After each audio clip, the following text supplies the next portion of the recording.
Welcome to Cook Academy's Thai curry. The absolutely craziest thing about this dish is that in Thailand it's just called a curry.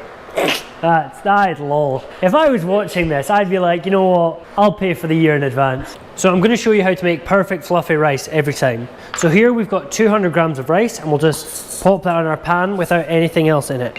Right now I've got the kettle boiling, and once that's boiled we'll put this here on a high heat, and then after it starts bubbling up, move it to the lowest heat possible. So the key to perfect fluffy rice is the quantity of water to rice. So what we're going to do is just put this up, that's very hot, until there's double the amount of water that there is rice. There we go. Wait until that boils up again. We're going to move that to a very low heat on the other hob. But the key thing is we're going to put a lid on it. So what's happening is all that steam is going to stay in that rice. That doesn't fit. Why is there not a pan lid that matches this? There is, I found it. Just time 10 minutes, and then after that you should be good to go. Okay, so we want to start by heating a tablespoon or two of olive oil in a wok or a large pan, and then adding the ginger and half of the chili to that pan. Cool. Pop the ginger in there, and then just half of the chili, and give that a good mix. Oh my god, the smells that come from this. Delish. So you want to fry the ginger off first, because this is just the thing that takes slightly longer to cook. Otherwise, when you're eating it, you just get a really strong bit of ginger. And just while that's been in there about a minute or two, we want to add the garlic.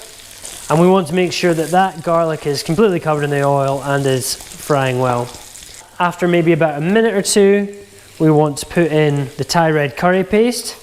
And we just want that to sizzle, and you'll hear that sizzle for maybe 20 to 30 seconds, and get that incorporated in with the oil, in with the ginger and the garlic as well. And you'll see that sizzling away just there. That's exactly what we want. And it'll kind of hit your nose, quite spicy there.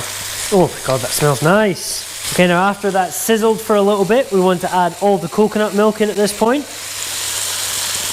There we go. And then give that mix so everything's amalgamated again.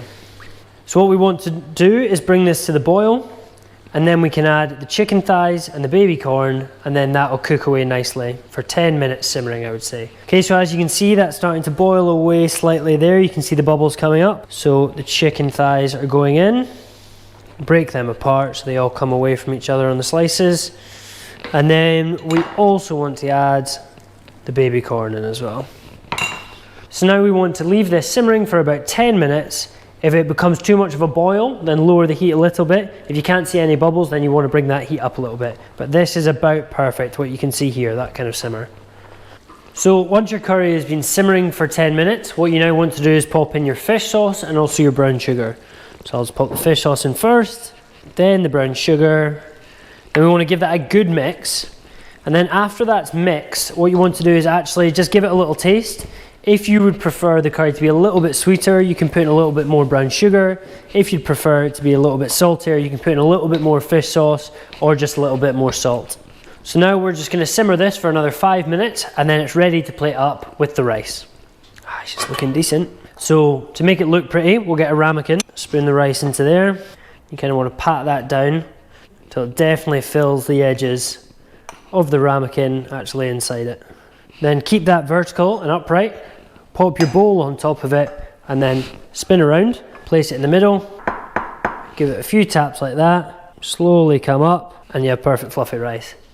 I jumped with that one. Okay, and then when plating up the curry, just feed it round the side of your bowl, add a few sprigs of coriander, if it doesn't make you want to be sick, and that is Cook Academy's Thai red curry, or as they say in Thailand, red curry. You're welcome. Nice.